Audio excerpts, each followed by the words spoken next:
till I finish. Welcome in Afternoon Sports Drive, Triple Play Sports Radio Network. On this Monday afternoon, Patrick Wheeler and Zach Lancaster with you as we begin a brand new week. Oh, it's the bye week. It's here. Maybe a good thing, maybe for some players, certainly. I'm sure, especially coming off a win, it feels good for Oklahoma State. 5-0 now on the season. Who would have guessed that they would get to this point without one loss somewhere in there? Another good game in some form or fashion in different ways on Saturday. We'll break that down here in just a minute. We got Monday Night Football tonight. We'll look at two. Good game coming up. A couple of big games over the weekend, including Kansas City bouncing back, obviously. Last night, Tom Brady's return to New England went in his favor, but did it really in the long run? We'll talk about that, too. All still to come here on the Afternoon Sports Drive. Zach, how was the weekend, man? 5-0, huh? Man. I need this bye week. Yeah, that would it's a good timing, especially with the opponents Oklahoma State has coming up, too, right? You get a break. Get some guys healthy, especially a running back maybe is one of the bigger spots, defensive guys that you'd like to get healthy, and then go in and take on Texas at 5-0, man. That's got to feel good. Yeah, first time since 2015 started 5-0, which is really crazy. You think it'd be sooner than that. But you look at 17, they started 3-0. They lost to TCU in the Big 12 opener, so this team's rolling. I think this is also the first – I want to say this is the first time, I think, in program history that Oklahoma State had 3 turnovers, forced no turnovers, and won, which if you'd have told me that going into that game on Saturday, yeah, there's no way. No, the chances of that happening are never very good, but when you have a defense like this, you can get away with stuff like that, which is pretty much what happened the entire game. And, I look back at this game and I say, well, thank you to two individuals and another whole here. Thank you to the defense as a whole, first of all, right? Thanks to Jalen Warren for continuing to be a complete workhorse. And Tay Martin for 100% grabbing onto that wide receiver one role and taking it and running with it. And not leaving any doubt as to who else was gonna have that spot. It's all him. He looks really, really good this year. So far, those 3 is who I'm looking at saying, nice job. Thanks for the win. But mainly the defense, though. Again, this squad is really incredible, and this is even when they're down a few guys, right? No Brock up front, no Trace up front, but that didn't really matter, especially in this game because you had a guy like Colin Oliver slide right in, had a great game. A couple of sacks, that last one at the end. No Trey Sterling in the secondary, but they continue to play well without him. I just think that Jim Knowles has these guys, and I would be really worried and scared to think of where this team might be without this defense playing the way they are, because it's just unbelievable. And Baylor didn't really do much offensively in this game except for some big plays here and there. And if you remember last year, that was kind of the knock we had on the defense last year at all, was the big plays. So they were susceptible to giving up big plays. And sometimes it came back to bite them, but most of the time they could kind of overlook that and with the rest of their play, and that's kind of what they're doing here so far this season too. This game was more so of Baylor was only going to get their opportunities, taking big shots down the field, and a couple of times they connected, and really that was just about it. There wasn't a lot going on, and the defense clearly continues to give you a chance every single week.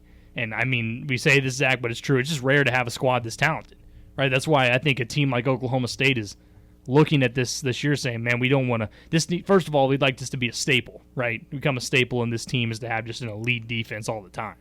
But you never want to squander away a season when you have these guys playing at the level they are. And at the same time, you can't expect, I would say, logic would tell you all the way through some point of the season, the defense is going to ask the offense to play better and maybe even bail them out at times. It's gonna happen at some point. So far, it hasn't been the case. The defense has done most of the heavy lifting so far. But as we continue to move forward in Big 12 play, and Texas might be a great test of that, depending on how their offense looks when they come out against Oklahoma State, you might be asking the offense for the Cowboys to do a little bit more. But bottom line, we can come back after 5 weeks and say, hey, they're the driver in the driver's seat for this team right now, and the offense has done just enough at times to keep them at 5-0. Yeah, you can't have any more 3 turnover games. You know, that was That was rough. Spencer really struggled, and most of those were on him. Most of his mistakes were on him. I understand that the offensive line struggled, to protect him, but Spencer, he went from looking really solid the week before against Kansas State to one of his worst performances. Now, obviously, Jaylen Warren, that's huge. I don't know how much more you can sustain this 30-plus touches a game, not including receiving. But it's very evident that Jaylen Warren is keeping this offense up there. This defense, man. I don't think. I mean, obviously you have to worry. If Baylor starts to kind of come back a little bit and the offense stalls out, and that's the thing is Kansas State. It felt like they took their foot off the pedal because they didn't need to. Baylor just couldn't move the ball, and that was obviously pretty frustrating. But held them to 158 yards through the air, held them to 111 yards on the ground, and had 378 punt yards. There aren't going to be too many games where you have more punt yards than you do rushing and receiving yards combined. So, wow. Oklahoma State, man, this is a good week for them. They need this bye week. They've had a really tough 5 weeks, and struggles have been put on themselves. It's not like they've played juggernaut teams, but gives them a chance to get healthy, gives them a chance to, because you'll have Tyron Irby back, you'll get Brock Martin back.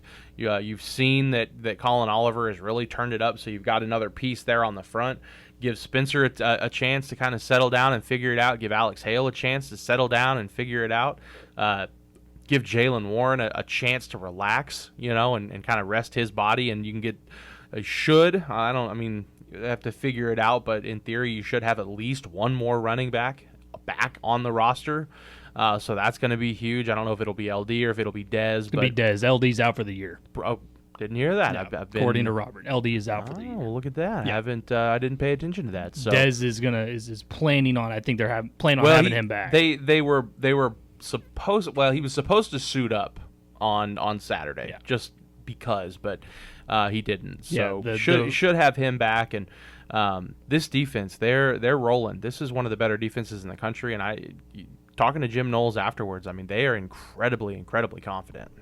Yeah, they should be. I mean, and I know that, just listen to what Jim Knowles is saying. He feels, he's good right now, And there's going to be, if there isn't already, there's plenty of people, I'm sure, knocking on his door, saying, hey, man, we have a great opportunity for you here in the future if you would like to explore further opportunities. So I'll give you my grades. Let's go with defense first. I got them sitting at an A-.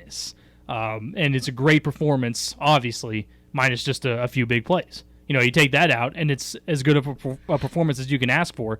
But allowing 14 points, that's nothing, really.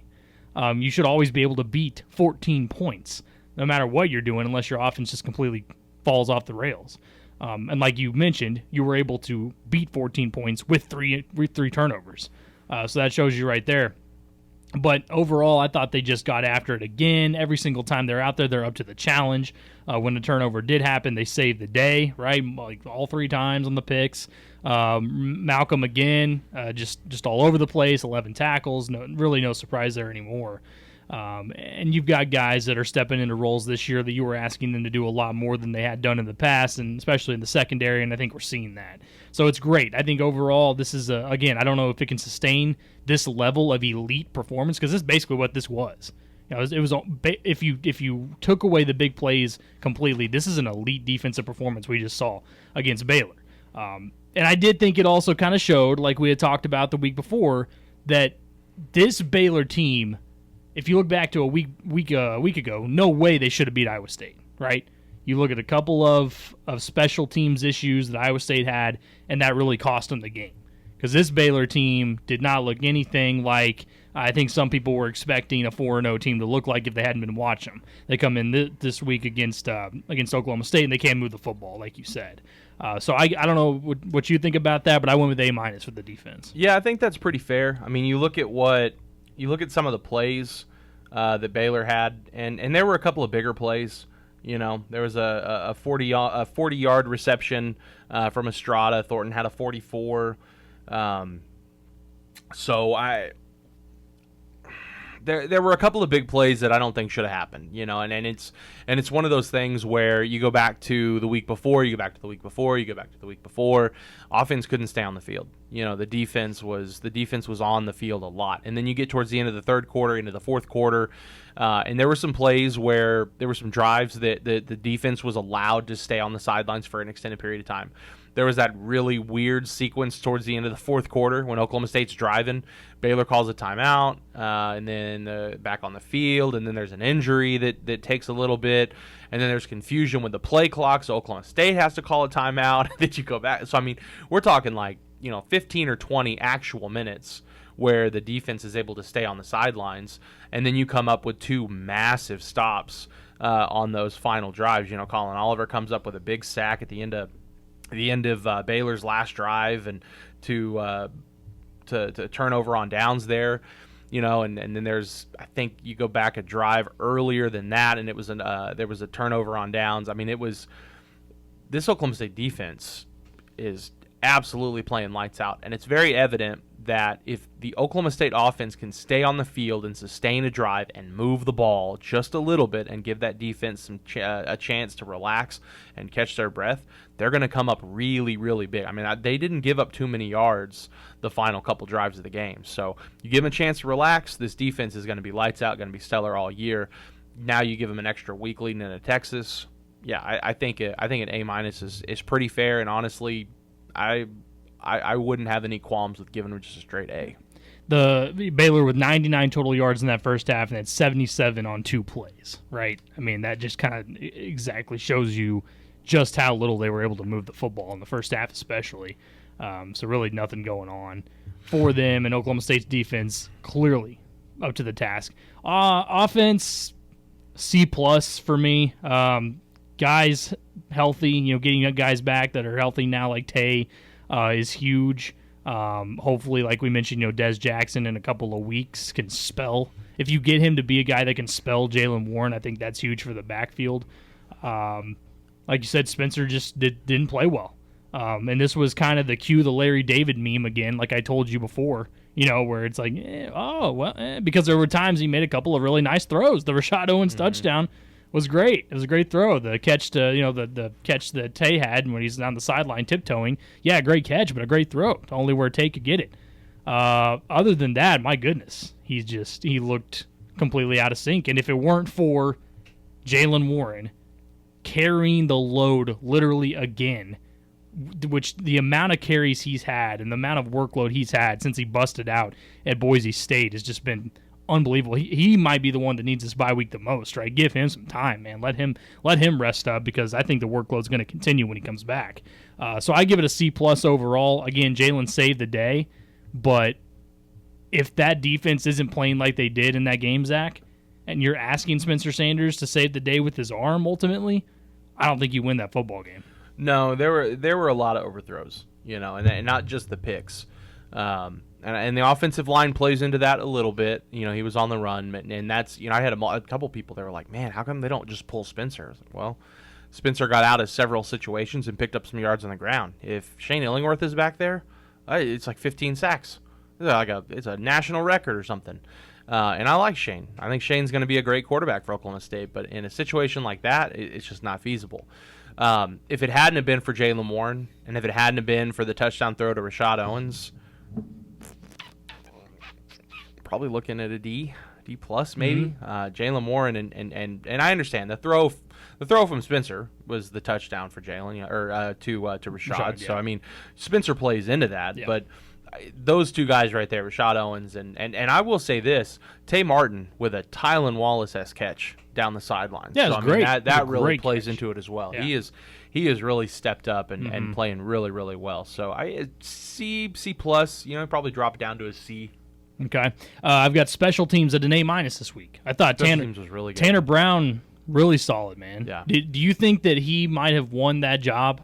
Or is Alex Hale going to come back in immediately? I think they'll give Alex another chance. If I will say, the week leading up and the days leading up to the Texas game, like if they get to Wednesday or Thursday and Alex is still not ready, then they'll put Tanner Brown back out there, because I think what's important is there was no opportunity. There were really no big opportunities for Tanner Brown to go out there and show that he could make field goals. He made extra points and obviously made one field goal. Chip shot, yeah. But if there'd have been one or two situations like the previous week, and he was tasked with making a 45 or a 46, 48, 49, 52, something pretty big, and nailed 2 of them in a game, and it was very consistent, and you could see the confidence, and he was putting every ball out of the back of the end zone, except I think he only had like 1 or 2 on Saturday that he did. He consistently to like the 6 or 7.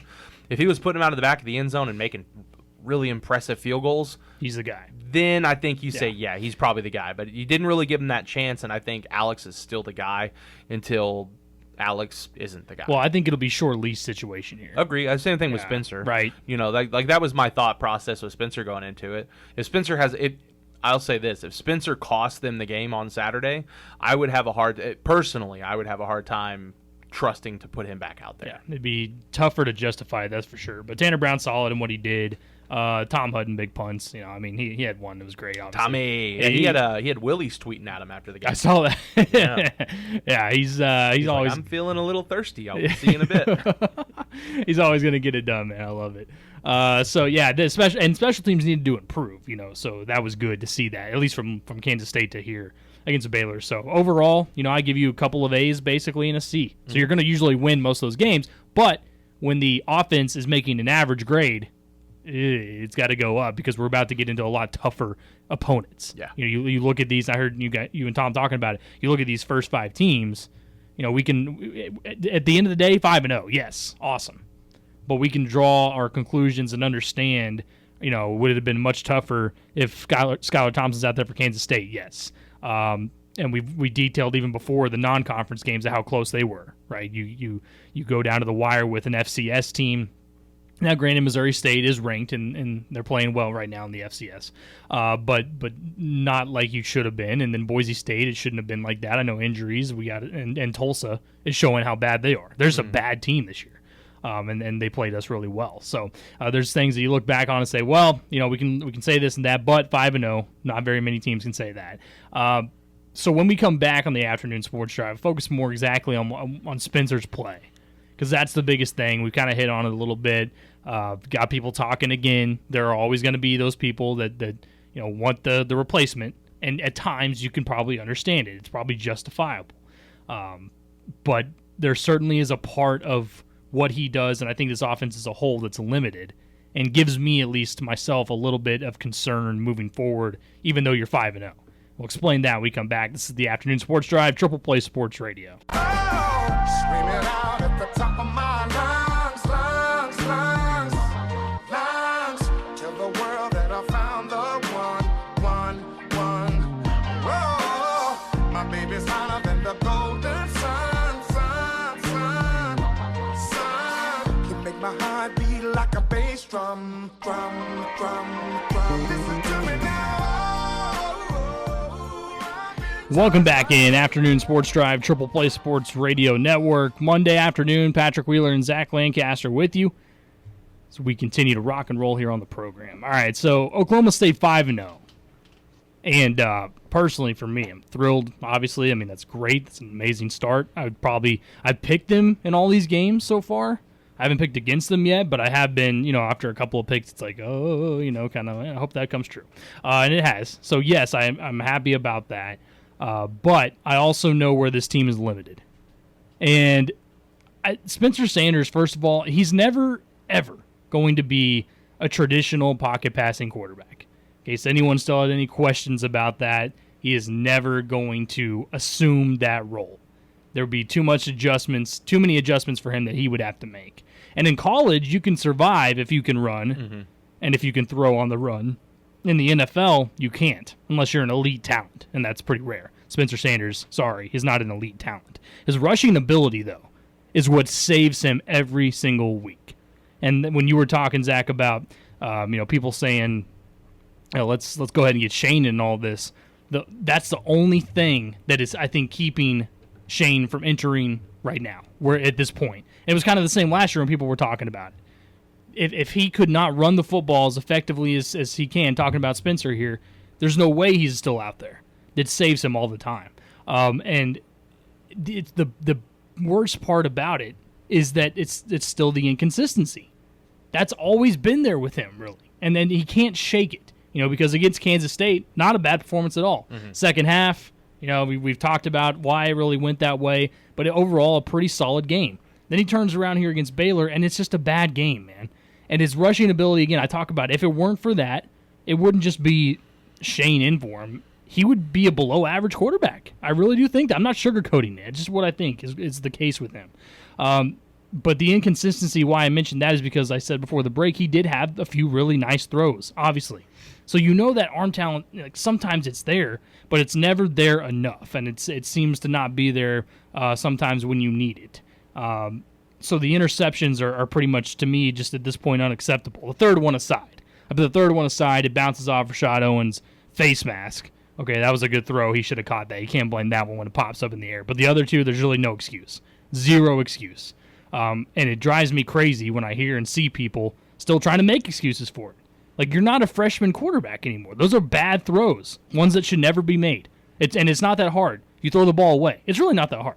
Like, and the part about Spencer is he wants to always go for that play, right, no matter what. Mm. And it's good to have confidence, but the best quarterbacks balance confidence with intelligence on the field. And if you don't have that, you're never going to advance, and the offense as a whole is never going to advance. So that's where the problem I have is right now. And even if you don't throw the ball away, it's just like Mike Gundy said. If you have to take a sack, it's at least not as bad as giving the other team the football, right? And so, again, this defense bails him out on at least two of those when they were in Baylor territory afterwards, right? The first one, or one of them, when the Baylor got on Oklahoma State's 36-yard line, what do they do in the next series, Baylor? They go 8 yards backwards, 3 plays, and they punt. Then it was on Oklahoma State's 31 off an interception, and they went back 5 yards and had to punt. So the defense quite literally saved Spencer Sanders from that. And so, again, while Oklahoma State is 5-0, it's not sustainable, and I don't think it's even worth thinking it is down the line that the defense is going to come through for you every single time. And on top of that, Zach, thank goodness, again, that Jaylen Warren is out there making this offense roll right now and helping them continue to stay consistent on the ground. Because if it weren't for that, if we had a rushing performance like we did against Missouri State, with the game, pair it with the game that Spencer had overall, you don't win that football game. Well, it's certainly 14 less points than you have. And that's what I'm saying. You can't. It has to change. So I understand, and maybe, you mentioned the offensive line play, and yeah, that does play into it at times too. But Spencer's got to know, man. No, for sure. You have to climb the pocket. You have to learn to have pocket awareness, and those were things that we talked about in this offseason, and things he had mentioned. We've been working on that a lot. Well, then do it. If you have, then do it. He still, to me, Zach, looks uncomfortable in those situations. Yeah, I don't want to put all of it on the offensive line because Spencer made mistakes. Like, there were mistakes that he made that, and I agree with Gundy. Take the sack. Just take the hit. Lose the 4 or 5 yards. It's going to suck, but it's going to look a lot better than giving the ball away. This is something that he struggled with from the very beginning. Right. It's... Well, I'm just going to... And it goes back to what I talked about. Was it going into Kansas State, I think? Spencer, in his head, and at times he's a really good athlete. It's a lot of fun to watch. He makes plays. He's impressive. Kansas State game is a perfect example. One of the best games of his career. Goes right up towards the top. One of the best of his career. Spencer is so wildly inconsistent that I think that he's, in his mind, he's still this, top tier Gatorade High School Player of the Year, high school type quarterback that can do anything and everything against any defense imaginable. I agree. And that's not the case. If he were consistent, if he went out there and played like he did against Kansas State every single week, or played like he did against Miami every single week, then you could give him the benefit of the doubt, because he's going out there and he's putting up 350, 360, 370 yards, and he's putting up anywhere between 20 and 50 on the ground, and he's probably going to combine for 3 or 4 scores.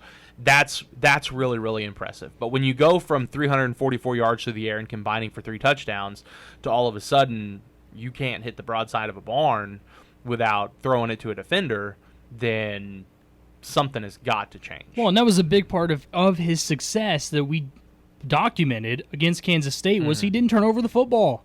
When you protect the football, even for a guy like Spencer, right, good things happen because you're playing smarter, you're being able to read defenses better. And it wasn't like I didn't think that I mentioned the Baylor secondary last week, pretty good, but I didn't think they played lights out against Oklahoma State's receivers. This wasn't the best defense No, they faced. and Tay Martin was creating space on his own. He looked really good doing that. You had other guys, Rashad Owens. So it's not like this is one of those things we can go back and say, well, this and this happened. No, it's just bad quarterback play, plain and simple, man. It frustrates me because I get impatient with it. I think that's where the fan base, some of them are. Yeah. They go in every single week impatient, and on top of it, the inconsistency, they just don't know which one they're going to get. They don't know which Spencer Sanders you're going to get. Because against Texas, right, if you want to go out there and you want to get the turnover-free Spencer Sanders, he plays turnover-free, and the offense continues to do what it does on the ground, you have a good chance of winning that game. He goes out there and throws 2 interceptions, 3 interceptions, you're not going to win that football game. Texas is too talented overall for that to happen. So things have to change clearly with him. I think he, just like last year we talked about, there's got to be some form of pressure on him. But at the same time, I think he also knows kind of what we're talking about. He feels in himself that, hey, even if I do that and I go out there, I can run with the football. I'm athletic, in open space. I can extend plays with my legs when I need to. And Shane can't, right? He knows that. So he still feels as though he has that edge. He feels maybe a little bit more comfortable at times because he has that in the back of his mind. There are questions that I think people worry sometimes about his overall attitude when he gets down on himself, right? When you're throwing 3 interceptions, I can understand that's got to be tough to feel as a quarterback like, man, I'm not feeling good out there. Got to have the short-term memory as a good QB. So there's things, and the fact that we're talking about this at this point in his college career still is the ultimate problem. Yeah. If this were year 1, okay, we get struggles. But this isn't year 1. And this isn't an offense he's unfamiliar with. They're not rolling out a bunch of new things. I think he trusts Tay Martin, and that's good, just like he did with Tylan Wallace. But he's going to have to play better, plain and simple. And he throws it decent on the run. He's got that ability. I think he's way more comfortable throwing on the run, obviously, than he is sitting in a pocket. So at the same time, you're probably going to ask Casey Dunn to, hey, let's try to maybe scheme it a little bit more. If Spencer's going to still continue to be uncomfortable in the pocket and clearly, make mistakes a lot and throw interceptions, let's adapt. Let's scheme it to where we're getting him on bootlegs, roll him out, let him throw it to where he's more comfortable on the run. Yes, sometimes it'll result in some stagnant drives, but that's where our defense comes in. And I think that's what they're going to have to do at this point instead of continuing to ask him every single week, hey, please hold tight, be ready to take big hits when you throw sometimes in the pocket and make accurate throws. Because I don't think they're going to get that from him. No, and I will say I understand that it wasn't a throw, but I did appreciate the fact that they threw the option play in there a few times, and they were big. He kept them both times. Yeah. And picked up some pretty good yardage. Yeah, and he can do that. He can run that. And that, I think the problem is now defenses moving forward know that's in the arsenal. But I think it's something that you're going to have to continue to incorporate in the offense moving forward. Give him the RPO, give him the chance because Jaylen Warren's playing really well. The run block is going really well right now. So you give him that RPO, you give him the chance to either throw it or hand it off, and then you throw into the mix the option. You give him the chance to try to make the play on the ground because it's like it's very obvious that is what he is most comfortable doing. Him being in control. If I throw it, great. If I don't, I'm going to pick up some yardage. Because there were several first downs on Saturday night that he picked up on his feet, and it wasn't a design. Right. It was a scramble. It was, oh my gosh, yeah, I'm getting rushed here. I need to pick up some yardage, and he did. And it gives him the edge at this point. I can't say it enough. If he didn't have that going for him, I don't think he's out there. Well, right now. and it goes back to exactly what we said. If he's doing enough throughout the season and they're winning, then I think he'll stay out there. Had he lost them the Baylor game, and then you go into the bye week, and then he loses you the Texas game, I don't think they can afford to keep him out there. However, he played really well against Kansas State, and then he did just enough not to throw the game away. against Baylor. The defense was massive. Yeah. Now, if you end up losing that game and you can solely put the blame on Spencer, moving forward, it's like, all right, man, you're on a short leash. You don't get too many more opportunities, and I think that's exactly where we're at now. He's doing just enough to not lose this job, and they're still winning games. Mm-hmm. If they go into Texas and he has a game like he did last year, and he has a couple of turnovers, and you lose in overtime, that's a bad loss. That's why he's got to be thanking his defense more than anybody. Yeah. As a whole. Like, absolutely. you guys. Take some of that NIL money, Spencer. Yeah. Take him out to dinner. Jalen and the defense, man. Well, I can tell you the way he's played. When he's been out there, he's as guaranteed, as I told you, it was 7 catches. It was close to 8. I think Tay, I don't know just how great he can be, but I think this year Tay has certainly earned himself a little bit of money next year. Yeah, when you give a guy, when he's going to go out there and consistently so far when he starts, minus the Tulsa game, which you don't really count, 8 to 10 catches and 100-plus yards. Yeah. And it seems like a score. At least a touchdown. It's just like that's about as good as you can. You're not going to ask for much more than that on a consistent basis. But the other part, Zach, that it did show me again, and this is something I told you on last week, was my key to Baylor disrupting and winning this football game was to get after and force Spencer Sanders to make quick decisions, right? And they did that on the interceptions. That was the thing. Yeah. You know, the secondary confused him at times. They pressured him real quick. And every single team is looking at this. And that's what Texas is saying. They're preaching that until they play Oklahoma State is, hey, all we got to do is knock him off his block a little bit. You know, force him to get uncomfortable, and he will give us the football. That's what they're looking at. So if I'm Spencer Sanders this entire week, man, it's nothing but ball security is what I'm thinking the entire time. Because everything else, and again, your talent is going to allow you and your rushing ability to kind of have everything fall in place at times. But protecting the football has to be forefront of his mind throughout the rest of this season, because it was a problem against Baylor, and he, plain and simple for me, is lucky to get out of that game with a win in Oklahoma State 5-0, which is also so much better, Zach, as you know, going into the bye week. You know, if you had lost that game to Baylor, and if it had been the same way, you're coming off a 3-interception performance, man, things are not looking good, right? You're feeling down on yourself. Yeah. You got to go a full week without playing, and then you got Texas coming up out of all teams. Winning cures all. Like, it does, yeah. That's, you go into halftime and you're thinking like, oh man, we're kind of lucky right now to be in the lead. You get to the final couple minutes of that game when there was like a 15-minute standoff, timeouts, and injuries down on the goal line. Before Jalen Warren got into the end zone, it was tense. It was a tense situation because Baylor, they had made some plays, and they were starting to move it, and then Jalen scores, and you could almost feel the tension release out of the air, and not like thousands of people immediately got up and started making their ways towards the exit with like a couple minutes. They're like, oh, thank God, I'm out of here. This defense is going to hold them, and I'm going to beat the traffic. Hey, you were there in person, so how did it look and feel to see the 2011 guys there?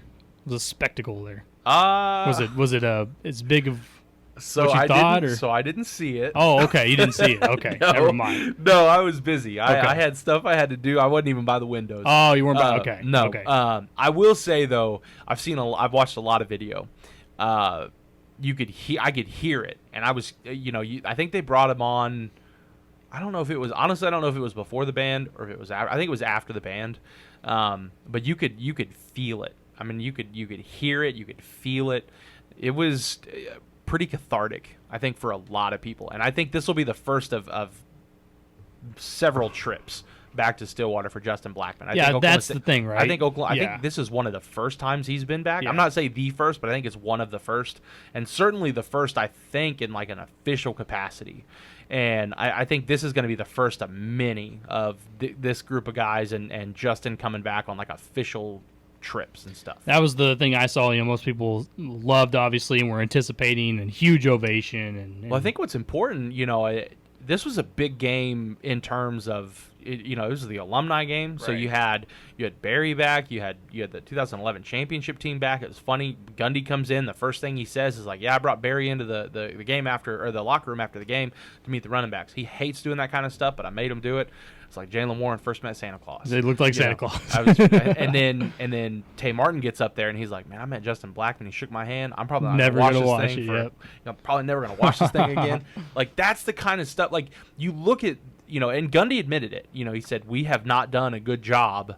I don't know. I can't remember if it was post game or if it was on Monday. He said it on Monday. He said, we have not done a good job of bringing our alumni in. I mean, you look at the guys that built this program, they haven't done it. I mean, Thurman Thomas, when he came back to the Ring of Honor, last year, the year before, he was like, this is one of the first times I've been back. And Thurman Thomas easily could have won a Heisman Trophy had he not gotten hurt. And then Barry comes back every so often, but it's not like they have Barry back a whole bunch.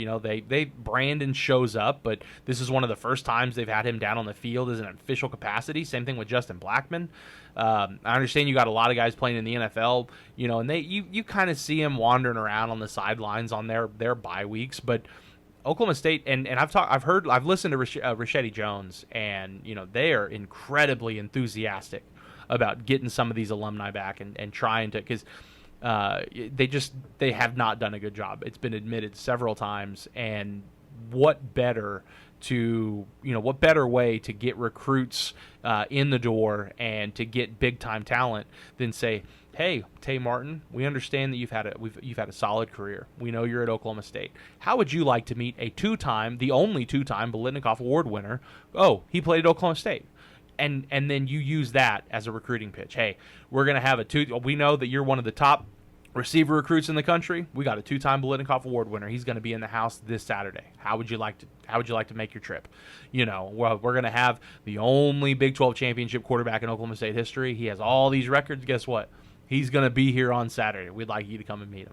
Like, it's such a huge recruiting pitch, and I love that they're finally starting to take a step, because I think you'll see the difference over the next 2 to 3 years. Yeah, it's a big plus, and like you said, needs to be done more for sure.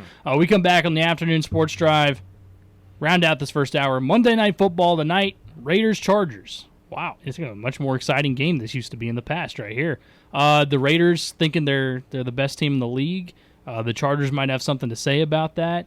A little trash talk. Derek Carr talking about how he thinks it's going to be a home game, right, in L.A. For the Raiders. So we'll have all that coming up next. Give you our final picks and preview this matchup coming up next on the Afternoon Sports Drive. Showed you true colors, I don't like what I see. Story keeps changing, I know what that means. Know what that means, I know what that means. How'd you go from being that somebody I believed into being someone doubting me behind the scenes? Can't forgive or sorry that I ain't never received. I mean, least you could have done was gave me an apology, but you're so prideful. Yeah. We'll go back in Afternoon Sports Drive, Triple Play Sports Radio Network. Patrick Wheeler and Zach Lancaster with you. Monday Night Football tonight. We got the Raiders and we've got the Chargers going at it. AFC West battle. Denver got knocked off yesterday, Zach, as expected. I mean, I think a lot of people, I know I did, expected the Ravens to come in, knock them off. Teddy B gets hurt in that game. When he goes down, Drew Lock under center, you can pretty much write them off if Drew Lock is under center. He looked so bad, as he has most of his time in the league so far. So Denver, check that one off. You can move them to the side as the team that was the worst 3-0 team coming into this week. And now I believe it's the Raiders' time to join them as the team that I wouldn't even say Denver necessarily got exposed, because, again, it was the quarterback situation, but they weren't going to beat the Ravens. I think the Raiders, though, are about to get exposed. I like Derek Carr. I really do. He's played really well, and he's obviously super confident in this system and John Gruden's system. But to me, this is his first real test this season. If he plays well like he has, and then he beats the Chargers, then you can pretty much you can sign me up even for the hype train maybe for Derek Carr. But I'm skeptical, okay? I'm telling you. This is a Chargers defense that, yes, can be burned. We know that. But they also get after it, man. I think Derek Carr is going to have some serious pressure, and it's going to come down to, can he keep up in a foot race with Justin Herbert? And I would have to say no, because I think Justin Herbert's about to have a day. I really do. He's feast on the secondary. Super burnable for the Raiders. And Justin Herbert's a guy that I think is made for the spotlight. Mm-hmm. He could play Monday Night Football every single week and probably have huge games. I think that's just the way that he plays. Huge arm, accurate. His weapons are healthy. He's good to go. He's got a run game. I think it's just too much. And right now the line, Los Angeles is a 3-point favorite. I like them to cover that. I'll go 35-23 over the Raiders tonight. Total is at 51.5, so I like that over as well. Yeah, I think that Los Angeles, they'll win this one pretty easily. I don't think it's. I understand it's NFL and there's not a ton of blowouts unless you're the Buffalo Bills. Just blowing out everybody, right? But I have a feeling that Justin Herbert and the Chargers are going to roll this one. So give me 38. Give me 38-21 Chargers. Dominant win. I think they'll roll to it. Yeah, man, they're just such a dangerous team. We said that previewing coming in this year. The Chargers are going to be a dangerous team, man. Watch out for them. But the biggest thing is the Raiders, and everyone, hey, they're 3-0, man. Derek Carr wins AFC Offensive Player of the Month, and he's just he's going crazy, and he's that guy. Derek Carr has always been a good quarterback and maybe underrated at times, but he does tend to find a way to not win enough football games to make a team relevant in the end. Yeah, and he's never had a lot of great weapons around him. Yeah, and he still doesn't to me. Yeah. That's kind of the thing. So you give him the credit for winning with what he has right now. I mean, Brian Edwards is coming along. That's great. But Henry Ruggs has really done nothing since he's been in the league, been a bust in the system so far. Darren Waller's been the biggest threat they have, and he's a tight end. You got to have some receivers do something. But I think overall, you're right, Zach, the lack of talent at receiver right now is going to eventually hurt Derek Carr. And he'll run into wins, that's for sure. But this is a Chargers team, man, that I think is really, the Chiefs played well on Sunday, and they're going to have their wins, and I still think they win the division. But the way their defense is playing, I think LA is going to end up giving them a run potentially for the division. I still think Kansas City will win it. But this is a really, really good team. So I'm looking forward to tonight. I think they play very well, like you said. You said 38 points for them, I think? Yeah, 38. Okay. Give me 38-20. I'll change it. Give me 38-24. Okay. I'll give the Raiders a field goal. Okay. Oh, that's right. I'll give the Raiders a field goal. All right. Well, I've got them one extra touchdown. Or no, I've got them at 35, so a little less than you. But yeah, I think this is a good game to bet on. I think they cover this one. Just a 3-point spread. It probably should be a little higher than that. So there you go. Monday Night Football this evening, and you've got the Raiders and Chargers going head to head in the AFC West, and it'll round out Week 4 in the NFL. Another good week, and we'll get to some of those games later on. Buy or sells coming up next in hour number 2 of the afternoon sports drive, and then like I said, talk about the game of last night a little bit. Tom Brady's return. Yes, Tampa Bay won, but was it really a victory for Tom Brady? So we'll talk about that. Also to come in hour number 2 on Triple Play Sports Radio. And I don't know how we make it out when we make that on the low. Even if it rains, you'd rather make it snow.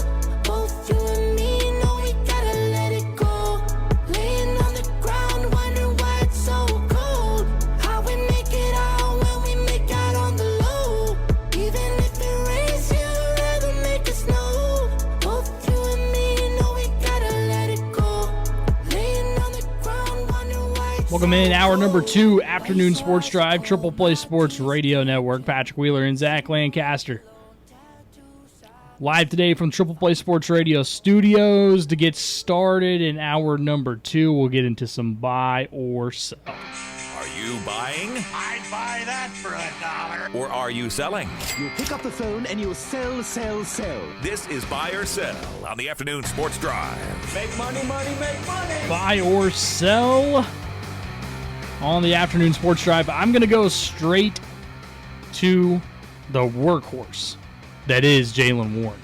Oklahoma State has certainly just inserted him into being the guy, which obviously they're thankful for because of what he's done offensively, the production, the way he's able to set everything up, and filling in when you've got injuries. We touted all off season about how deep this running back room was. Well, if you get some injuries, you're going to have to make up for it. Little did we think that Jaylen Warren would actually end up being for sure that guy, and he is. So with that being said, after he put up 30-plus more touches on Saturday, buy or sell, Zach, that after the bye week against Texas, we see 30 more touches again. 30 or more touches is the threshold for him. Carries or overall Just touches? overall touches. Man, I don't know. I'll probably sell it, and the reason being is because there should be Dez back. There should be at least one more running back in the stable that you can send out there to give touches to. I think you look at Jaylen Warren, and it's been out of necessity. Obviously, you lose LD against Boise State. Dez is banged up for a couple of weeks in a row. Dominic Richardson really struggled to start the year. He wasn't bad on Saturday at 8 for 33. So that's certainly better than he had done in the first 4 games of the season. But Jaylen Warren has proved to be the guy that you need yards, and he'll go out there and do it. He's been the one shining example of offensive production in every single game. He's not the only production, but he has been the most consistent. He has been the most solid.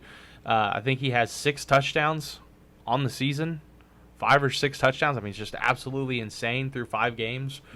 So he's really, really good. But I'll sell it because they'll have Dez back. I think you look at Jaylen and probably get around 20, and then 4 to 6 receptions maybe. So that's I can't see them getting him any more than 27 or 28 overall touches. Now, if it warrants it, then go out there and get him 36 touches. If he's hot and no one else is able to do it, no one else is able to get yardage, then send him out there as much as possible. But moving forward, you've got to have health, you've got to have the depth, because it's not sustainable. You can't continue to get him, and they know this. I'm not saying the game plan is not get him as many touches as humanly possible. Yeah. The game plan is we'll give the ball to the guy who's running really, really well, and Dom wasn't it. He was not the guy that's going to go out there and get you a ton of yardage. Your other 2 backs are hurt. Give it to Jaylen. He's going to go out there and he'll get you close to 130 yards and a touchdown. So I'll sell 30 against Texas because they'll have some more depth, but I would not be surprised if they absolutely had to go to him 30 plus times. Yeah, and that's the main thing. Like you said, it's been a game script thing. It's not like they're going to take the ball out of his hands. Yeah. But Mike Gundy also acknowledged this workload cannot continue.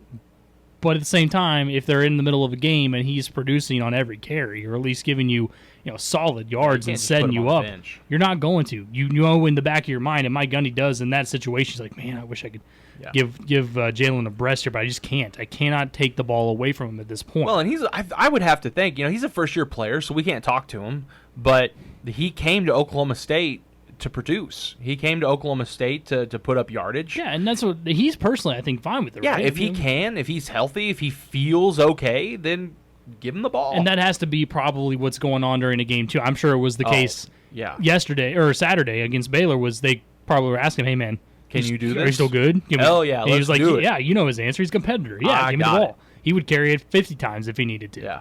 But 37 times, and he caught the pass.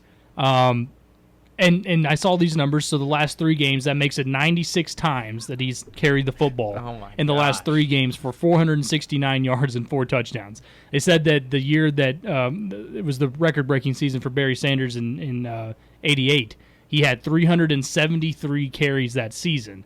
If Jaylen Warren continues where he is right now on this pace, he would end up with around 304 carries. So people say they see a little bit of Barry Sanders in the way Jaylen Warren runs. I would like for that to be more yardage and not more carries that they see in Barry. Yeah, he's just so productive, man. It's great. He's going to bust. There's going to be some point where he might bust one for you, but he's just really consistent with the yardage and obviously great on the goal line too. So I'm over 30 or more, I'm going to buy it again because I think it's a game script thing. That's what it is. They're going to get in a situation, and we talk about Spencer. If Spencer were throwing the ball more effectively, they wouldn't have to run it that many times. But Oklahoma State runs the football for a lot of different reasons. That's where they establish their offense. It's where they establish the throwing game. And I think that the things you can do to maybe change it up a little bit here and there, you start throwing it a little bit more on first downs, for instance, and then kind of mix it up, and that will alleviate some of it. But I think bottom line, you're going to be in an in-game situation where you're asking Jaylen, hey man, you're just rocking and rolling for us. Are you good? Basically, if you are, get back out there and just we're gonna ride you. Basically, all we're gonna do. Now, Dez being back, yeah, that's great. And I think that's gonna be huge, and certainly could even be a situation at times where he could be a third down guy for you if he produces. Get Dez out there, let him kind of be a third down back. Still Jalen's backfield, no doubt. But the biggest thing about it too, Zach, you're coming off a bye week. You're giving him extra rest. So I think Jalen's going to be prime, and you could even justify giving him 30-plus touches after a bye week. So I think he's in for it. I'll buy that. He's just been so productive with what he's done. Do I expect it to be that way all season long? Probably not, but every single game, I would never put it past this offense to give him 30-plus touches. Mm-hmm. So Brennan Presley, he's had some moments this season where, he fought for the touchdown against Kansas State, and that was really impressive. But he's yet to really have his moment. He's yet to break out this season and put up a really, really good performance. So buy or sell after, we've got a week off. We got time to figure out the offense, try to fix some things. Buy or sell, we see 5+ catches and a touchdown against Texas. Yeah, it's I don't know if disappointing is the word to use with Brennan. I think maybe a lot of people expected a much bigger more usage out of him, right? Doesn't really do anything last weekend. We've seen at times when he does get the chance, he's making plays for you. But Tay being out there and dominating like he's done, Rashad Owens has kind of exploded onto the scene a little bit and taken his looks away. And this isn't the offense right now that's built for a guy like Brennan, unfortunately. It's just not. He fits in at this moment as a good, I think, prototypical slot receiver type of guy because he's so speedy and can get open. But Oklahoma State doesn't look to the middle of the field a lot. And that's the thing, I think, where he could do a lot of his damage is the middle of the field. And shorter routes, too. You get him the ball, it's kind of like you give him a short route type of a play, and he gets the ball and he makes a play in space. You give him the ball and you see what happens afterwards type of thing. There's guys that make a living doing that at different levels. And I just don't think that he's being utilized enough, but I also don't believe this offense is built for him at this time, unfortunately. Until Oklahoma State fixes QB issues, until they adjust offensive plays, then you're going to see him sparingly at times, but I won't put it past him before the season's all said and done to make a few more big-time plays for you, potentially game-changing type of touchdowns or plays or whatever, because he has that big play ability. Every time he gets the football, it's just not getting it to him enough. And I'm not saying it's all the offense's fault. There's times where he's not getting open, things like that, but it does need to be more of a, I think, focus to get him more touches. So I'll sell. I just don't think it's where it's headed positively for him right now to be able to get to that number at this point. Again, at any point in the season, though, in any game, he could have that. He could have 5 or 6 catches.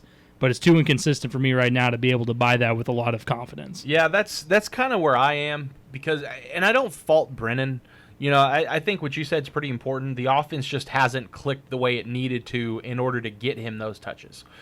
You go back to the second game, and Tay is injured, and so the second and third game really, Tay's out, and Brennan's really the only receiver threat. You don't have Jaden Bray out there for the Boise State game, so Brennan is really all there is. And we just now found out. Hey, not that he just now figured it out, but Rashad Owens is finally starting to come into his own, and so and Zach, sorry to interrupt, but against Boise State, I personally was hoping that would be the huge like feed Brennan, because he was really the only guy. Yeah. And so I was like, man, he's going to get a lot of looks, and he's going to fill up the stat sheet in the end. And I think that's what's so frustrating about this year is because when you finally have a game where the passing game is clicking, he's the only receiver, and so they're really going to key in on him because they saw what he did against Miami.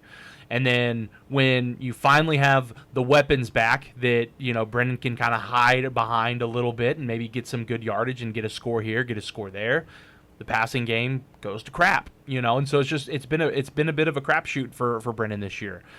I don't know if I will say I think this bye week is coming at the perfect time for Oklahoma State. I think that you can fix a lot of issues. You're gonna be able to get healthy. You'll have guys back. You should have at least one running back. I think the receivers should be just about as healthy as they've been all year.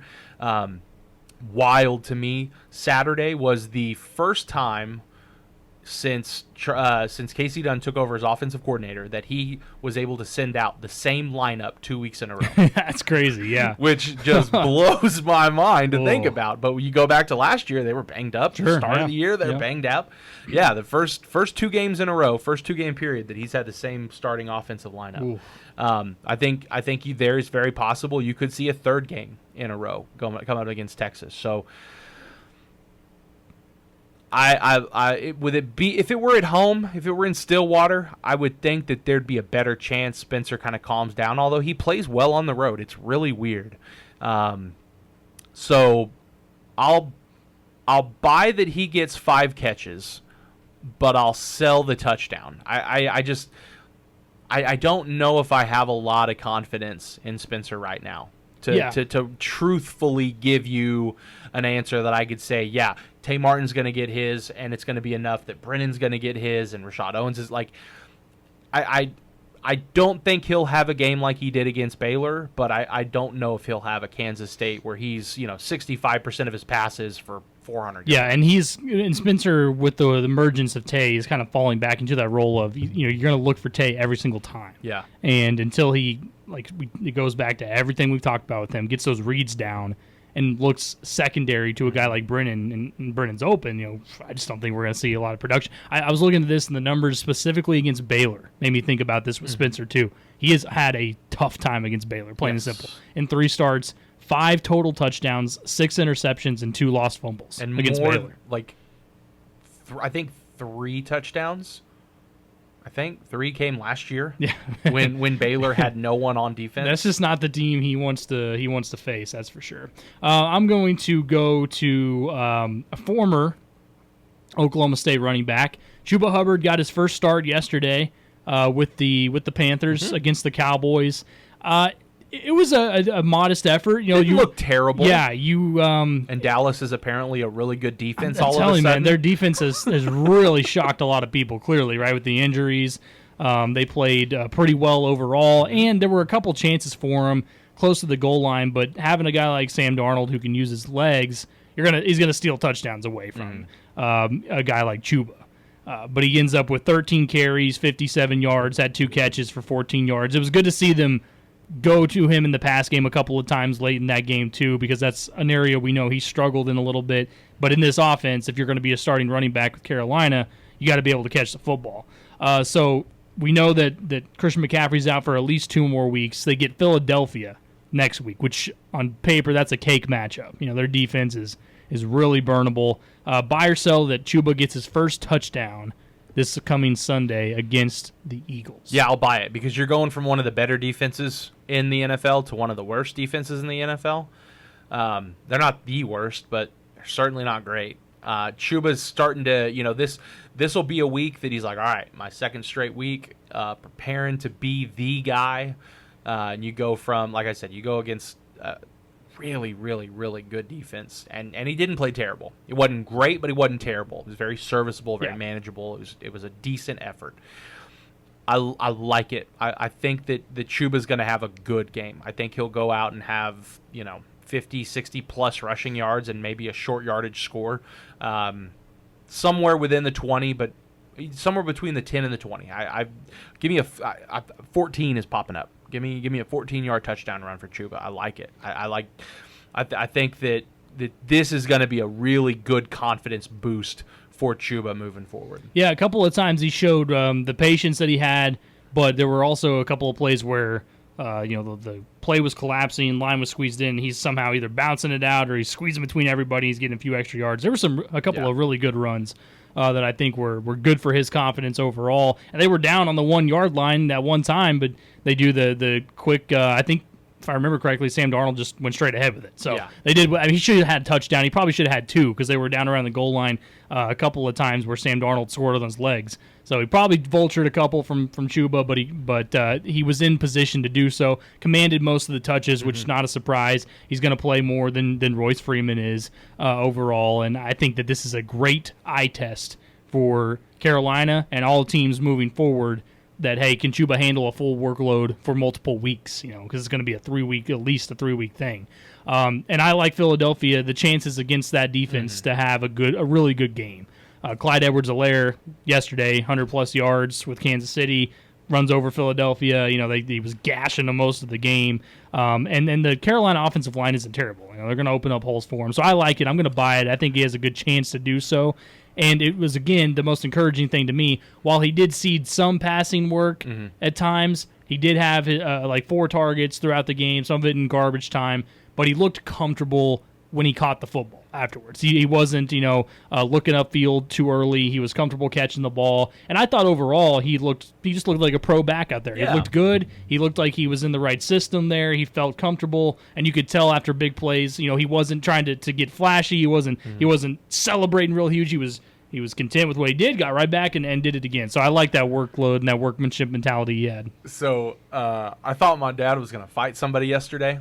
So we go up to Ponca for Oktoberfest. Yeah. And we got there early. We got there at 11 when the gates opened, and Bill Coleman was running the gate, so that was cool. Got to see Bill. Nice. But we get there, and we hadn't eaten yet. And we go get our Steins, and me and Dad pound a couple beers immediately on empty stomachs. Yep. So we got a real good buzz going. We're making our way to the food tent, and they got free beer samples. There's a brewery out of Tonkawa, so we pound in free samples. And then we get our food and we go to the tent. We go to the tent to sit down to eat, and they've got a projector set up playing the Dallas game, and he's buzzing pretty good. we're starting to eat, and the Dallas game's going, and some woman gets up wearing a Chiefs jersey and goes and pauses the Dallas game and starts to try to find the Chief game. Well, it's just basic DirecTV, so the Chiefs game wasn't on, couldn't get it, and my dad's mid-bite, and he's just like, what the hell are they doing? Why are they? No one wants to watch that game. Put the Dallas game back on. And my mom's like, Jeff, stop. And he's like, the Dallas game is on. Oh my gosh, it was great. Nice. And he's very docile. Oh yeah, but yeah. Drunk, you changed the Dallas game. Oh man. No. But that lady was doing the Lord's work. Come on. And I to his credit, he got up. And he's got DirecTV. He went up and he said, I don't agree with you changing this channel, but if you're going to, I just got on my DirecTV app. It's like channel 702. And she was like, oh, my God, thank you so much. And he's like, yeah, whatever. And just kind of walked off, and they didn't have it. That sounds like such a Jeff thing. Yeah, they didn't have it, so she put the game back on, and he was like, yeah, it's about time. like he's upset, but at the same time, he's like, I'm going to help you, but I'm not happy about it. So we talked a little bit about Justin Herbert tonight. I think he's going to have a big game against Vegas. Buy or sell 4+ touchdowns through the air from Justin Herbert. Ooh, yeah, I like. Again, I think the secondary for the Raiders is got some holes in it, and they haven't faced a great passing quarterback yet. That's the other part of it too. Lamar Jackson was game number 1. He was burning them on the ground, but he wasn't doing all that much to the air. Right, not a huge shocker. And let me double check and make sure. Yeah, okay. So, and tonight against Justin Herbert, this is not only just the first real passing QB overall, but he's also the guy that's much more accurate than anyone they played. They played Big Ben in Game 2. I mean, really? Do I even have to explain that one? And then Miami in Week 3, and it was Jacoby Brissett. Now, he played well, and he took him to overtime. But it's not Justin Herbert. But it's not Justin Herbert. They have faced nobody on Justin Herbert's level yet.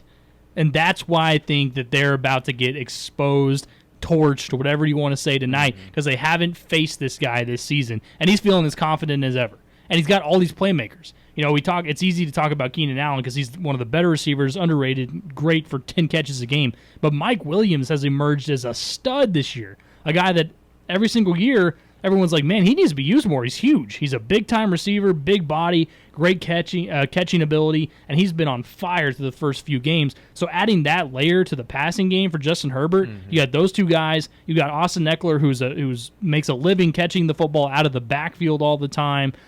He's getting his tight ends involved. Jared Cook looks good. I just think they've set him up extremely well. Yeah. And while they do have the run game again with Eckler, and he's going to carry it plenty of times, I think he's good to go for 4 touchdowns tonight because of those weapons. And you saw what he did against Kansas City, where I believe it was 4 touchdowns, and he did it on minimal amount of yards. That's the other part of it, too, is that he's so efficient. If you're running the football well, that's fine, but they're going to use Justin Herbert's arm around the goal line. You see some teams do that. Not as much anymore, but some still do. He had 4 touchdowns and less than 300 yards against Kansas City. So I think that's going to happen again tonight. You're going to get guys open. You're going to get guys involved early. And I like where he's going with his accuracy, his reads. I'm telling you, man, I'm a huge Justin Herbert fan. I think he's one of the better quarterbacks we've got in this league, and it's going to be great to watch him develop even more because he's the second year. Yeah. I mean, it's unbelievable what he's doing so far. So, yeah, give me that bye. I think this is a really, grand scheme of things, weaker Raiders secondary, and they're about to find out. Yeah, I don't think I'd be surprised if he went out there and threw for 5. I get that the Chiefs' defense is really struggling right now, but I mean, 4 touchdowns on the road. I mean, that was a hostile environment. Yeah. That's impressive. Yeah.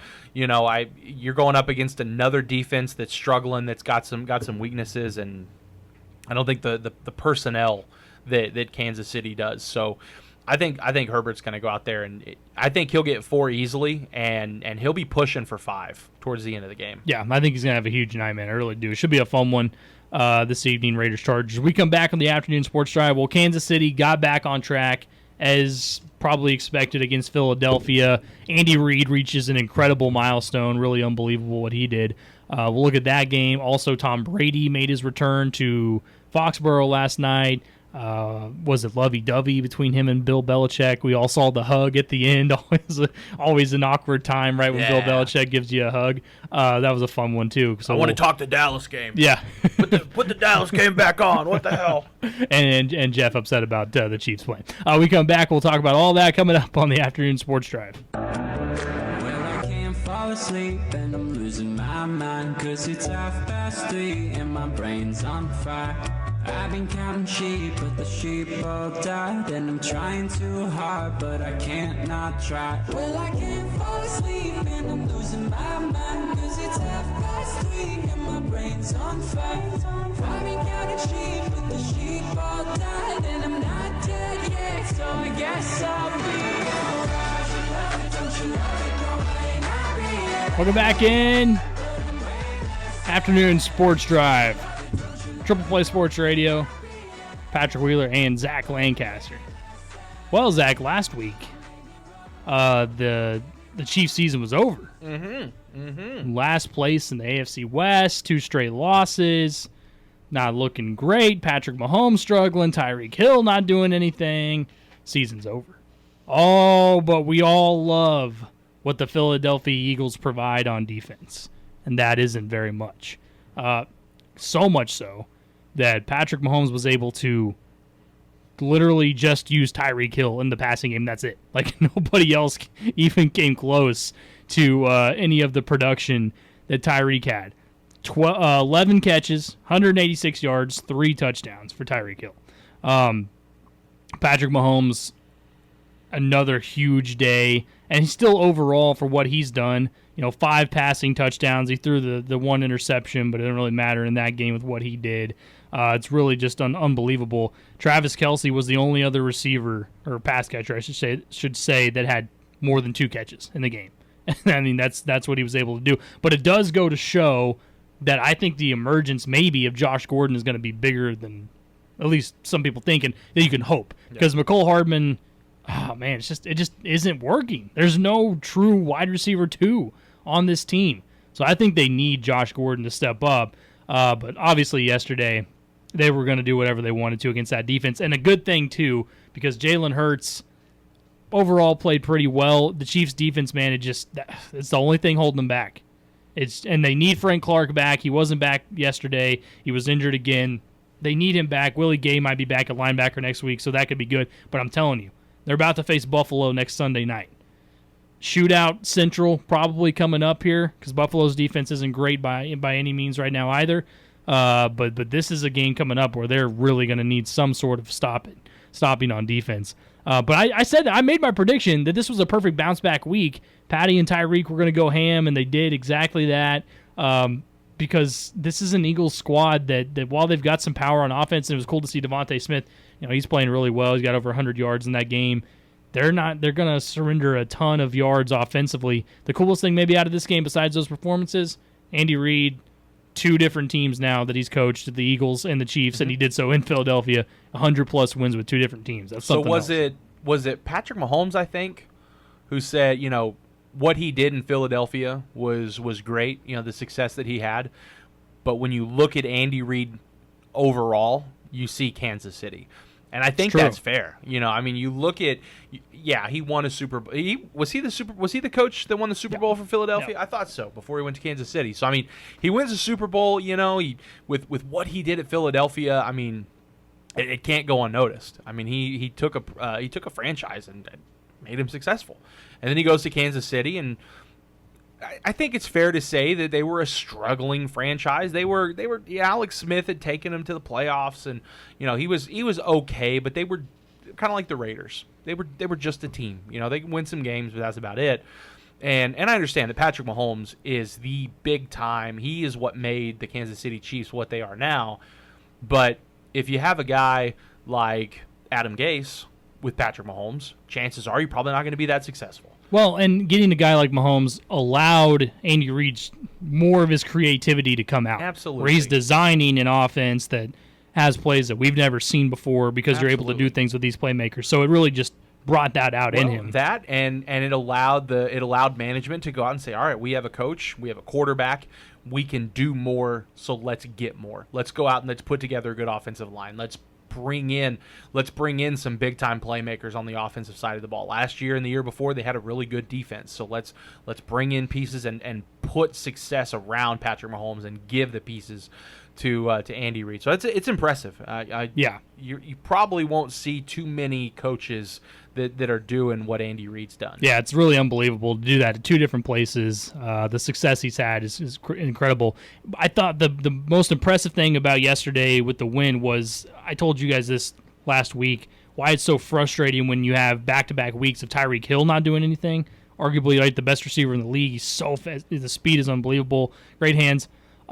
Is that they weren't scheming him correctly. Mm-hmm. You know, they were still trying to send him deep, but you had two guys on the entire time. A safety was shadowing every single time in Baltimore and L.A., and they couldn't do anything. Well, this game, they're getting him shorter routes, just giving him the football. They're not getting too fancy on the goal line with him. They're going straight to him. And then his last touchdown of the game was one of those classic. He's going to the far post. He turns on the burners and just cuts back against the defender one-on-one. Mahomes literally threw it up there, turned around, and walked away. And it was just in the hands of Tyreek, and he walks in the end zone.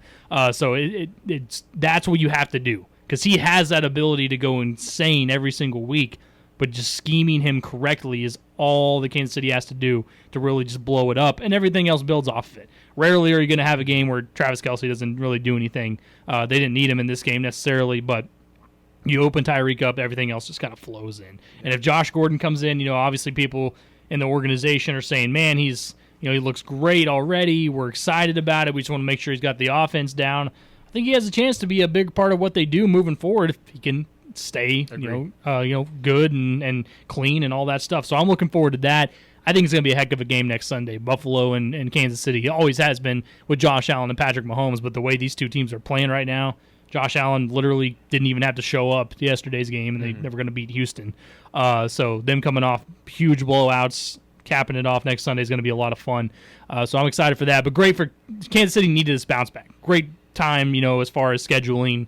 We're going to lose 2 games in a row. They should have beat Baltimore. We know, Clyde fumbles the football away, fumbles the game away. Lamar Jackson, man. That one, Lamar Jackson. What a quarterback. What a job he did. And then L.A., that one you turn the ball over 3 times early in the game. You can't come back from it. This was a much more complete, sound Kansas City type of game that they needed. Then last night, I think probably I would say the most anticipated regular season game I think I could ever think of in the league, with Tom Brady returning to New England. Just an incredible spectacle. The rain's coming down. It's this just what you would expect type of thing. Crazy sight to see. They've got all the intros running and they were playing quotes from fans. Did you see that? No. The quotes from the Patriots fans. They were actually quoting them and had audio that said it's like a break. It's like my ex-boyfriend. Seeing him come back and all this stuff, and it's just crazy how deep they went. They played these throughout the game, and Michelle Tafoy on the sidelines quoting one of them, and it was a lot different than I was expecting on some of those things. But bottom line, Tampa Bay wins this game. Mm-hmm. There was a lack of offensive fireworks overall. Still a really good game, but the Patriots definitely outplayed Tom Brady. it's raining. He looked shaky in the rain. He was overthrowing guys a little bit. He wasn't as accurate. He didn't even throw a touchdown in this game, which I don't think anybody would have thought. But he clearly missed Gronk. The fact that Gronk couldn't play, we find out it's not just a rib injury. He's got like four broken ribs, a punctured lung. Right, it was bad. It was a bad deal. That's the only thing keeping Gronk out of that game is something that serious. He's going to be out for a little while here. And Tom Brady missed him around the goal line in the red zone, huge. But I think it showed last night that this is a beatable Bucs team, man, especially defensively. They last year they were really healthy, and that's in the secondary. Not the case this year. They keep losing guys, and they're having a tough time stopping anybody. And I thought that Mac Jones probably looked the best he has all season. He ran the 2-minute offense really well at the end of the game. At one point, he had completed 19 straight passes, which actually coincidentally tied Tom Brady's longest of his career. So that was pretty cool to see. I think he just looked efficient, and they had a chance to win it. And you send your kicker out there, and he doinks it. And I think it was like 55-yarder, and he couldn't get it done. So that would have been a heck of a kick, obviously, in the rain and all that still. But you give him a chance, didn't quite get it done. So the Bucs win this game. Tom Brady breaks Drew Brees' passing record, which was also completely anticlimactic, right? He completed the pass that was close to doing it. It was a yard short. No, he tied it is what it was. They went to a commercial break. They come back, and the refs had moved the ball a yard up. So he had broken it off that play like during the commercial break. And everyone was like, oh, okay, great. Tom Brady, new all-time yardage leader in the NFL. What a way to do it. Obviously not like when Drew Brees did it. Right. And everybody the ref presents him with a paper. Yeah. And I want to say I almost want to say he did it on a touchdown too. I can't remember. He might have. And I think it was like a Sunday night game too, and everyone stopped and it was at home. Okay, so they cheered him. Tom Brady's on the road at where he used to play, and it was funny when he went out there the first before the game, the pregame. Everyone's cheering, taking pictures. Tom Brady, yeah, we love you, we miss you. And as soon as he got out there, it's just boos. The first drive he gets out there, the entire place in Gillette Stadium's just booing him. Like, no, dude, just kidding. Now that you're out here for real, we don't like you anymore. So I thought that was kind of interesting. And then you have him and Bill Belichick, the little awkward hug at the end, which it looked like if you go back and watch that, Tom Brady was like wanting to say something else to Bill, maybe get in his ear for a minute, and Bill, quick hug, turns around, he's gone. Bill Belichick strikes me as someone that likes to burn bridges. Yeah. He seems like a grudge holder. He's always had that persona of the grumpy, don't care, don't talk to me unless it's about the game at the time type of thing. And even then, he couldn't spend a moment, in the ear of Tom Brady, classic type of. Because it's interesting, there was and I don't typically watch ESPN, at least anymore. And there was a discussion the other day. I want to say it was Thursday or Friday morning or something like that. It was leading up into the game, and they were talking about if it's not for Tom Brady, Bill Belichick is probably not anywhere close to the prestige of the level of coach that he is now. And that's why he takes you can clearly see so much exception to it, is because people immediately say that every time they think about Bill. Well, it's true. Yeah, and it's like, man, if you wouldn't have Tom Brady, but he believes probably in his mind, if I was still would have had Drew Bledsoe or whoever, Jimmy G, if I would have had him all those years, I still could have. We would have won championships. There ain't no way. Yeah, so I think that's where some of the contempt comes from, if there is any. Which I still think there probably is a little bit, as much as they try to brush it off this week. Like, hey, man, the book is coming out and it's got all this stuff about it, and none of it's true or whatever. I mean, it's blown out of proportion. But he did give the big hug and with Josh McDaniels. That was cool to see and all that. So, but the Bucs win in the scoreboard, and they win the football game. And it goes down as a win in the record book. But I think the Patriots really gained the most out of that game last night because it was such a big development game for Mac Jones. While all these other rookie quarterbacks, now Justin Fields looked a lot better this week, but all these other rookie quarterbacks pretty much struggling. Trey Lance comes into the game yesterday against the Seahawks and has his struggles at times. Mac Jones is looking a little bit more poised than everybody else, and I think in the future, and Chris Collinsworth said as much last night during the game, there's a couple of throws that Tom Brady was making, said those are the types of throws that once Mac Jones gets more comfortable as an NFL quarterback, he will start making those throws, and in a couple of years we'll be talking about, man, Mac Jones is one of the best in the league. He's really, and why? And we can go back and draw the conclusion, Bill Belichick got a hold of him. That's why Bill Belichick so desperately wants Mac Jones to succeed at a high level, is so that he can come back and say, look, It wasn't Tom. I drafted a rookie quarterback, okay? He comes in and he wins right away. And why does he win? Because I am his coach. That's it. And I mean, that's the biggest benefit to this for Bill Belichick. If Mac Jones eventually succeeds at a very high level, then he could write all that off. But you're right. Right now, that's all he hears. Hey, man, it wasn't you. It was all Tom Brady. And we all know he certainly played a part in it. Bill Belichick did. But I think he hears a lot more of it than he expected. So the Bucs, yes, they win, but I think it was a huge win for the Pats moving forward. A great game last night. Rain was coming down like crazy. Definitely affected Tom Brady. He's had a couple of games here where he's kind of slid a little bit, so he's going to have to come back. It's a good matchup next week. Should have that chance to do so. But a beatable Bucs team for sure. When we come back on the afternoon sports drive, we'll round it out, say goodbye, tell you what we learned. It's coming up next.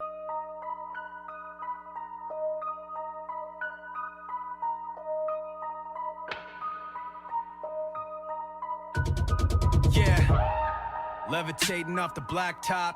Used to struggle getting started, now I can't stop. Used to be the quiet kid in the sandbox. Now it's hands up every time that your man rocks. They ought to stop me coming in again. You mad? You thought we were synonyms? Welcome back. Afternoon Sports Drive, Triple Play Sports Radio Network. Patrick Wheeler, Zach Lancaster with you. About to say goodbye for the day. Before we do, we got to tell you what we learned.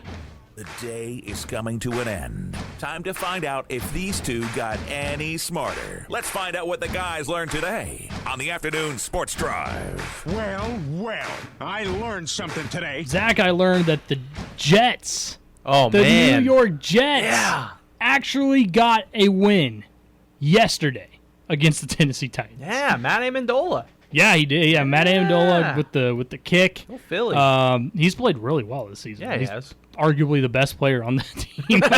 Same, man. It's Minnesota a few years ago with Dan Bailey. Yeah, I'm telling you, man. Or any year that he was on the Dallas squad. Multiple years. Yeah, and Zach Wilson finally looked decent. Yeah, he had a good touchdown He throw. looked solid in this game, finally. They were protecting him a little bit. Even the playmakers were actually out there, if you can call them that, making catches. Corey Davis, it was a revenge game for him. Coming from Tennessee, had a good game. Jamison Crowder, solid. But if I'm the Tennessee Titans, and I'm thinking to myself, they had their two best pass catchers out. Julio Jones and A.J. Brown are both injured, so okay. But the defense, man, is just repulsive. If you're the Tennessee Titans, you got to be thinking to yourself, we just let Zach Wilson and the Jets rip us and beat us. Like, what?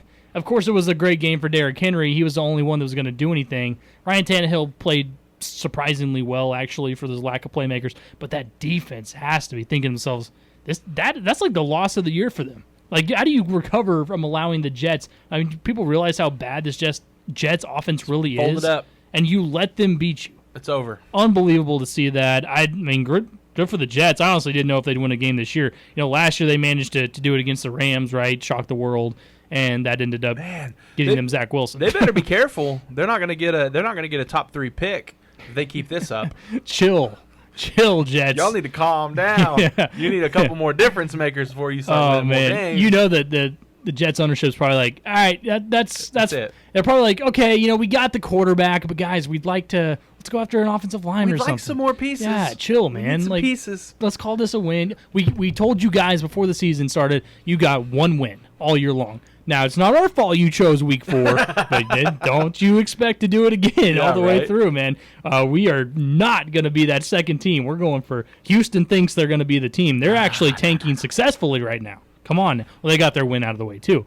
But, it's on. It's like, hey, Jets, no more. You got it. Pump Week the 4. brakes. But no, Zach Wilson played. He finally looked good. And it's unfair for everybody to just go immediately ripping him, because I've seen that. Zach Wilson, he's terrible.